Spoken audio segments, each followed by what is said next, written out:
Wankhede stadium पुन्हा एकदा सज्ज आहे.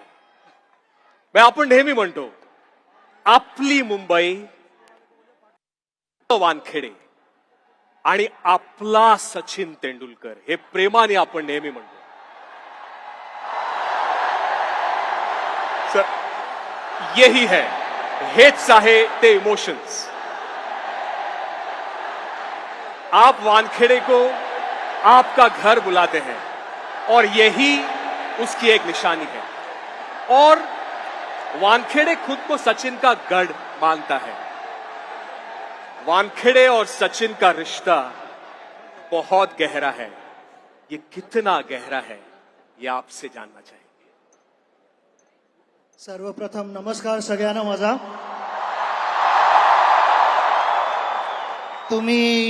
तुम्ही विचार करत असाल की माझ्या हातात पाण्याची बॉटल का आहे.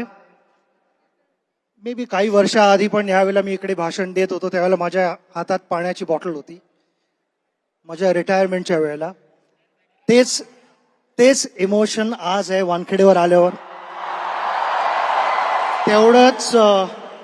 तेवढंच प्रेम तुम्ही आजही मला दाखवताय, ह्याबद्दल धन्यवाद. वानखेडेला 50 वर्ष पूर्ण झाली. 50 वर्ष वानखेडेने आपल्याला एवढा आनंद दिलेला आहे. पण त्यासाठी मला वाटतं की एक मोठी टीम आहे त्यात, ज्याचा भाग आहे MCAचे सगळे मेंबर्स 74 पासून ते आतापर्यंतचे सगळे ग्राउंड्समन, क्युरेटर्स, सिक्युरिटी, जे इकडे आम्हाला ड्रेसिंग रूम मध्ये येऊन वेटर्स येऊन रेग्युलरली आम्हाला ब्रेकफास्ट, लंच सगळं सर्व करायचे, ते प्लेयर्स आणि तुम्ही सगळे प्रेक्षक, हे सगळे ज्यावेळेला एकत्र जमले त्यावेळेला त्या गोल्डन मोमेंट्सवर क्रिएटेड. तर मी तुम्हाला सगळे म्हणतो की तुम्ही पण आम्हाला इतके वर्ष सपोर्ट दिलात, ज्याने आम्हाला शक्ती मिळाली की आम्ही ही बाउंड्री लाईन क्रॉस करून आत येऊन काहीतरी करून दाखवलं. मुंबई क्रिकेट बद्दल बोलायचं तर मी पहिल्यांदा वानखेडेबद्दल बोलायचं तर मी पहिल्यांदा वानखेडेवरती आलो त्यावेळेला माझं वय होतं 10-10.5 वर्षाचा होतो मी. भारत वेस्ट इंडिज बरोबर खेळ होता आणि ह्या इकडे नॉर्थ स्टँड मध्ये मी पहिल्यांदा बसून मॅच बघितली होती. तर गमतीची गोष्ट अशी की आम्ही बँड्राला साहित्य सहवासमधनं 25 मित्राने ठरवलं की आपण जाऊन मॅच बघूया. पण आमच्याकडे तिकीट होती 24च. तर कधी कधी हाईट छोटी असल्याचा फायदा होतो. मला आत घुसवलं होतं 25वा मेंबर म्हणून.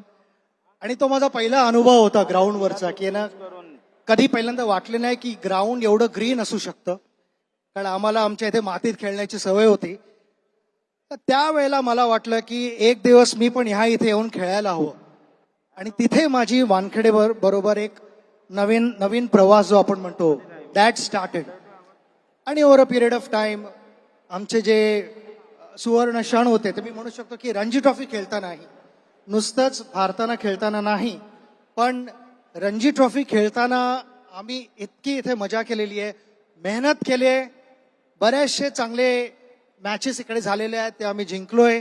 पण हे कधीच विसरू शकत नाही की जेवढं काही माझ्या आयुष्यात झालंय, मी इथे बसतोय तुमच्यासमोर असं बोलू शकतोय, हे मुंबई क्रिकेटने मला सपोर्ट केलं आणि वानखेडे स्टेडियमने मला ती ऑपॉर्च्युनिटी दिल्यामुळे आणि तुम्ही एनकरेज केल्यामुळे. तर माझ्यासाठी वानखेडे स्टेडियम हे ऑलवेज एक वेगळं स्थान आहे आणि ते ऑलवेज तिकडेच राहील. आत्तापर्यंत 50 वर्ष आपण एवढी छान एन्जॉय केलेली आहेत. पुढची अनेक वर्ष, अनेक डेकेड्स ह्याच्याहूनही जास्त एन्जॉय करूया आणि क्रिकेटला सपोर्ट करूया, अशीच मी अपेक्षा ठेवतो. खूप खूप धन्यवाद. What N answer. Sachin, let's rewind थोड़ा करते हैं हम. 11 दिसंबर 1988 आपका डेब्यू मैच जब होने वाला था, हुआ था, और आप अपनी सेंचुरी भी मारी. और इस वक्त जब आप पवेलियन पे बैठे थे, आपके दिमाग में क्या चल रहा था? What were you thinking? What, कोई डर था?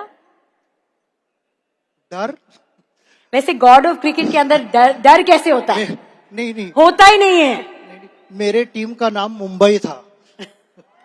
डर सामने वाले को लगना चाहिए। डर सामने वाले को लगना चाहिए। ऑब्वियसली एक एंजाइटी थी, मुझे जाके बैटिंग करनी है। मगर उस साल जब मैं खेला तो हमारे टीम में उस सीजन में अगर आप देखो तो 7 इंडिया प्लेयर्स थे। 11 में अगर 7 इंडिया प्लेयर्स खेल रहे हैं तो ये एक अंडरस्टैंडेबल चीज है कि सामने वाले को डर लगेगा। हमें नहीं डर लगेगा। हमारे टीम में अगर आप देखो, अगर मैं आपको प्लेयर्स गिनवाऊं तो ओपनिंग बैटिंग में लालचंद राजपूत था, फिर वन डाउन संजय था, फिर नंबर 4 दिलीप वेंसरकर, फिर number 5 Ravi was there, and then Chandrakant Pandit was there, Suru Nayak and Raju Kulkarni. So 7 India players in the playing 11. So I was getting to share a dressing room with them. I was getting to rub shoulders with them. That boosted my confidence to a different level altogether. And डर की बात सामने वाले को डर लगना चाहिए। Mumbai team को नहीं डर लगता कभी।